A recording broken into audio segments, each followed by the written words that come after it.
Basically, I'll give you a little bit of a rundown. I'm an electric motor mechanic, and I began looking at supercarburetors in 1983. The story was that all these different books were printed over the years. This was the first one that I got. It's called Secrets of the 200 Mile Per Gallon Carburetor by Alan Wallace. It was originally advertised in the Farmer's Almanac, and I had heard the story about this other guy, Tom Ogle, so I decided, I'm going to buy this book.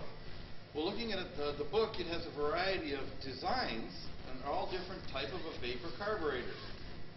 The idea being to vaporize and atomize the fuel, because fuel does not burn in a liquid state.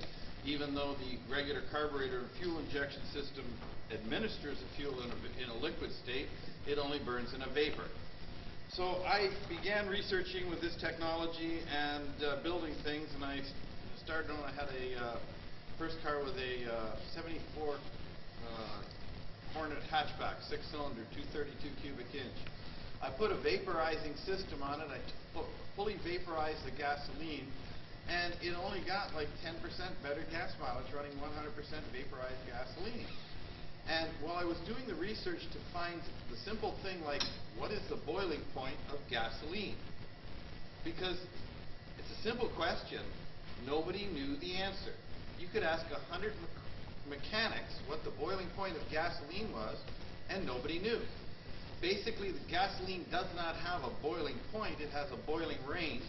It boils from 130 degrees all the way to 430 degrees.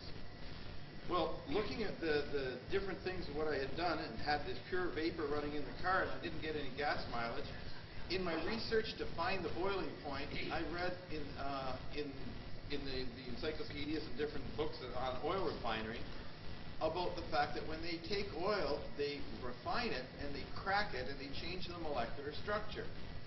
Well, when I heard that, it kind of like clicked in my mind. It was like, yeah, that's what you have to do to get better gas mileage. You have to change the molecular structure of the gasoline. Because if you just have gasoline and you boil it, you still have gasoline. But when you crack it and you change the molecular structure, you now have a new fuel that has a lower boiling point and different dynamic energy coming off it. Not changing the actual BTU energy. The BTU, like energy, cannot be created or destroyed. But when you change the boiling points of the fuel, you're changing the speed at which that BTUs of energy is being released. Normally in the gasoline that has a boiling point from 130 degrees to 430 degrees, it's that 130 degree gasoline that starts burning first. And it does your initial pushing on the piston. But by the time the piston gets down to the bottom and your exhaust valve's open, the gasoline that's got a boiling point of 250 degrees hasn't even started burning yet. It usually continues burning in the exhaust manifold, and then the higher end, the stuff that's 350 to 430 degree boiling point, it continues burning in your catalytic converter. Now, all this extra burning outside of the engine is a total waste of energy. If energy can't be created or destroyed, only transformed, we want to transform the energy in the engine from the heat energy into dynamic energy. So when a supercarburetor, and basically if you look at some of the many different designs, they were attempting to boil and vaporize the gasoline.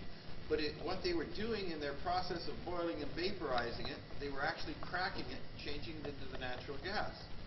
Well, the thing is, the oil companies knew about this technology, and they started adding anti-catalyst agents. Because the process is called thermal catalytic cracking, and it uses catalyst. If they eliminate the catalyst by putting an anti-catalyst agent in the fuel, the invention would no longer break the fuel into natural gas. So because of this, over the last 80 years, there have basically been thousands of patents filed by different inventors that would claim to get 100 or 200 miles a gallon with their invention, but it never made it to the market. Some of them were purchased by the oil companies, but some of them were actually suppressed because the inventor didn't understand that once the additives got on the catalyst, they would go back to getting 20 miles to the gallon rather than 100 miles per gallon because they weren't changing the molecular structure of the